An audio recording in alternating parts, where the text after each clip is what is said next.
एक आदमी को एक मोबाइल फोन मिला। फोन की स्क्रीन पर लड़की की प्यारी तस्वीर ने उसकी रुचि तुरंत जगा दी। वह लड़की के राज जानने की कोशिश करने लगा, लेकिन 3 बार पासवर्ड गलत डालने पर फोन नहीं खुला। गुस्से में उसने फोन की स्क्रीन को मेज के कोने पर जोर से मार दिया। स्क्रीन पूरी तरह टूट गई। फिर भी वह आदमी घबराया नहीं। उसने फोन खोलकर अंदर से स्पीकर निकाल लिया। फिर उसने वॉइस चेंजर ऐप से अपनी आवाज लड़की जैसी बना ली। फिर लड़की को कॉल किया और कहा कि उसे उसका फोन मिला है। बताया कि स्क्रीन टूट गई है। फोन उसने रिपेयर शॉप भेज दिया है और लड़की से कहा कि फोन लेने आ जाए। लड़की जिसकी आवाज में ममता थी, बिना शक के उस जगह चली गई। वह जगह एक पुराना सुनसान मकान था। अंधेरे गलियारे में सन्नाटा और अजीब परछाइयां थी। पूरी बिल्डिंग में कोई नहीं था, पर जैसे ही वह अंदर गई, उसका फोन मेज पर रखा मिला। स्क्रीन वाकई टूटी हुई थी। उसने रिपेयर का फॉर्म भरा। पासवर्ड डालते हुए वह थोड़ी देर रुकी, फिर आगे बढ़ गई। उसको पता नहीं था कि वही रिपेयर शॉप वाला आदमी उसका फोन चुराने वाला था। फोन ठीक होने के बाद उसने फोन खोलकर उसमें ट्रोजन वायरस इंस्टॉल कर दिया। फोन की सारी जानकारी अपने फोन पर कॉपी कर ली, लेकिन लड़की को कुछ भी पता नहीं चला। फोन पर कॉल आई, आवाज अच्छी लगी, लगता था नया फोन है। उसने धन्यवाद कहा और बात खत्म की। लड़की जैसे ही बाहर निकली, फोन खुद ब खुद चालू हो गया। फोन की स्क्रीन पर उसकी ही मोबाइल इंटरफेस चल रही थी। तब से उस आदमी के लिए लड़की की प्राइवेसी देखना मजेदार खेल बन गया। लड़की के फोन पर जो कुछ भी हुआ, वह सब आदमी के सामने खुलासा हो गया। सबसे डरावनी बात यह है कि आदमी फोन का कैमरा भी कंट्रोल करता था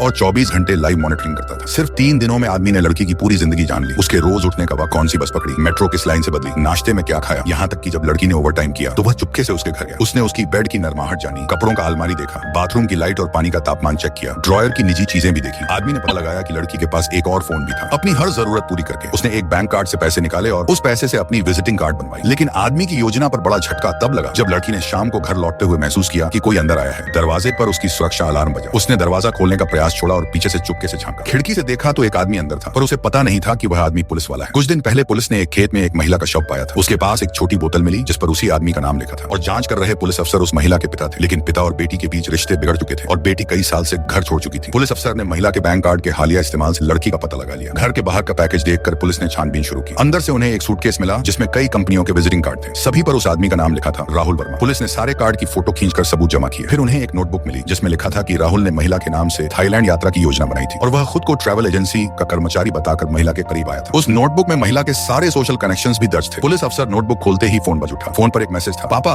दिशिया आने पापा बहुत दिनों बाद, और उसके साथ पुलिस अफसर की एक फोटो भी थी जो उसने रूम तलाशी के दौरान ली थी। इससे पुलिस को यकीन हो गया कि राहुल कहीं आसपास है। वह तुरंत बाहर निकला, पर वहां कोई नहीं था, बस राहुल की लगातार भेजी हुई तस्वीरें थी। उन तस्वीरों में पुलिस अफसर की लाइव मॉनिटरिंग दिखाई दे रही थी। पुलिस भी घबरा गया और वहां से निकलकर राहुल को ढूंढने लगा। जब पुलिस वापस लड़की के घर गया, वहां सब तबाह था। सिर्फ वही छोटी हरी बोतलें छूट गई थी जो हत्या स्थल पर मिली थी। अगले दिन राहुल लड़की के पिता के कैफे में दिखाई दिया। वह वही ड्रिंक मंगाया जो पिछली बार ली थी, लेकिन इस बार कैफे का मालिक उसे पहचान नहीं पाया। उसकी बातों से राहुल सतर्क हो गया और उसने ड्रिंक पैक करवाया। इसी बीच लड़की अपने काम के बोझ में थी। तभी उसे राहुल का मैसेज मिला। उसने देखा कि राहुल ने ऑनलाइन कंपनी के प्रोडक्ट्स ऑर्डर कराए थे और उन्हें कैफे पर भेज दिया था। राहुल ने जैसे कुछ नहीं हुआ हो लड़की से बात की। दोनों के बीच पहले से एक मुलाकात भी थी, इसलिए अब बातचीत थोड़ी सहज हो गई। राहुल ने 2 कॉन्सर्ट टिकट निकाले और कहा कि दोस्त नहीं आ पाएंगे, क्या लड़की बेच सकती है। लड़की ने तुरंत टिकट खरीद ली क्योंकि वे टिकट लंबे समय से चाहिए थे। फिर राहुल ने अपनी विजिटिंग कार्ड दी और कहा कि टिकट में कोई दिक्कत हो तो उसे कॉल करें। तभी कैफे का मालिक ड्रिंक लेकर आया। आपका ड्रिंक तैयार है। लड़की ने धन्यवाद कहा, लेकिन कहा कि वो यहाँ ड्रिंक नहीं पी पाएगी। ठीक है, फिर मिलते हैं। कहा पाया नहीं, कहा राहुल ने। रात को लड़की को घर छोड़ते हुए कैफे मालिक ने सावधानी बरतते हुए कहा कि राहुल संदिग्ध लग रहा है। सभी चीजें बहुत मिलती जुलती हैं। उसका मकसद साफ है, लड़की तक पहुंचना। हालांकि उसके पास कोई ठोस सबूत नहीं था, पर उसने लड़की को सतर्क रहने को कहा। लड़की ने उसकी बात पर ध्यान नहीं दिया, लेकिन उनकी कार में हुई बातचीत रिकॉर्ड हो गई। जब लड़की घर लौटी तो कैफे मालिक चला गया। तभी एक सूटकेस लेकर कोई आया। फिर लड़की के घर का ताला बिना आवाज के खुल गया। लड़की ने कैफे मालिक द्वारा दी गई चाकू निकाली और तैयार हो गई। दरवाजा खुला और अंदर से एक मोबाइल फोन बाहर निकला। अचानक सामने आई लड़की की सबसे अच्छी दोस्त। वो नौकरी खो चुकी थी और कुछ दिन के लिए लड़की के यहाँ रह रही थी। कैफे मालिक अपने महल वापस पहुंचा तो उसे लड़की का मैसेज मिला जिसमें उसने माफी मांगी थी। माँ बाप की बात सुनकर कैफे मालिक खुश हुआ, लेकिन बातचीत के बीच लड़की ने एक लिंक भेजा और कैफे मालिक से कहा कि उसे इंस्टॉल कर दे। चूंकि वो लड़की का मैसेज था, उसने बिना सोचे इंस्टॉल कर दिया, पर ये मैसेज राहुल के फोन से थे। जल्द ही कैफे मालिक को एक डिलीवरी का मैसेज मिला। वह बिना शक किए बाहर गया, पर नीचे खड़ा हुआ तो अचानक कोई निकला। अगली सुबह लड़की उठी। वह दोस्त की नादान नींद की तस्वीरें मोबाइल से लेने लगी, पर तभी उसने देखा कि मालिक ने उसे कई कॉल किए हैं। मतलब लड़की आज देर से उठी थी। जब वह जल्दी ऑफिस जाने के लिए तैयार हुई तो फोन पर 999 संदेश थे। सब संदेश कंपनी के बारे में थी और लोग उस पर चर्चा कर रहे थे। लग रहा था मामला बड़ा गंभीर है। लड़की ने फौरन सबसे ज्यादा संदेश वाले वीडियो ऐप को खोला और देखा कि कल रात उसने वहां कंपनी के कई राजों और बुराइयां बताई थी। जब वह घबराकर ऑफिस पहुंची तो कंपनी दबाव में बंद होने के कगार पर थी। सभी कर्मचारी उस पर नफरत से देख रहे थे। यहाँ तक कि मालिक, जो हमेशा उसका सहारा था, ने उसे बेरहमी से बाहर कर दिया। और ये सब राहुल की योजना थी। उसने मालिक को लिस्ट से निकाल दिया था। अब लड़की के पास केवल उसकी दोस्त ही बची थी। राहुल ने पहले से उसकी दोस्त के लिए एक कहानी भी तैयार कर रखी थी। लड़की दोस्त के साथ पुलिस स्टेशन गई और शिकायत की, पर बिना सबूत के मामला ठंडे बस्ते में डाल दिया गया। हताश होकर उसे याद आया कि राहुल ने कहा था वह साइबर सिक्योरिटी में है, इसीलिए उसने राहुल से मिलने का फैसला किया। राहुल बहानेबाजी करते हुए का फोन चेक किया और बताया कि फोन में वायरस है। लड़की हैरान थी। उसने हाल ही में कोई संदिग्ध ऐप इंस्टॉल नहीं किया था, फिर यह वायरस कैसे आया। राहुल ने मौका देखकर दोस्त को बाहर भेज दिया और अकेले लड़की से कहा, तुम्हारे फोन का वायरस रिमोट कंट्रोल वाला नहीं है। रात को कोई तुम्हारे फोन से मैसेज भेज रहा था, कोई चुपके से तुम्हारे घर भी घुसा था। लड़की का दिमाग चला उसकी दोस्त की ओर, पर वह उसे शक नहीं कर पा रही थी। फिर राहुल की बातों में आकर उसने दोस्त से पूछ ही लिया कि क्या उसने किया। दोस्त बिल्कुल बेगुनाह थी, उसे यकीन नहीं हुआ कि लड़की उस पर शक करेगी। मैं नहीं हूँ, तुम मुझ पर शक क्यों कर रही हो? क्यों नहीं कह सकती कि नहीं? दोस्त का दिल टूट गया और उसने कहा कि अब वह उससे बात नहीं करेगी। लड़की अब पूरी तरह अकेली हो गई। छुपा राहुल अंदर से खुशी मना रहा था। अब खेल का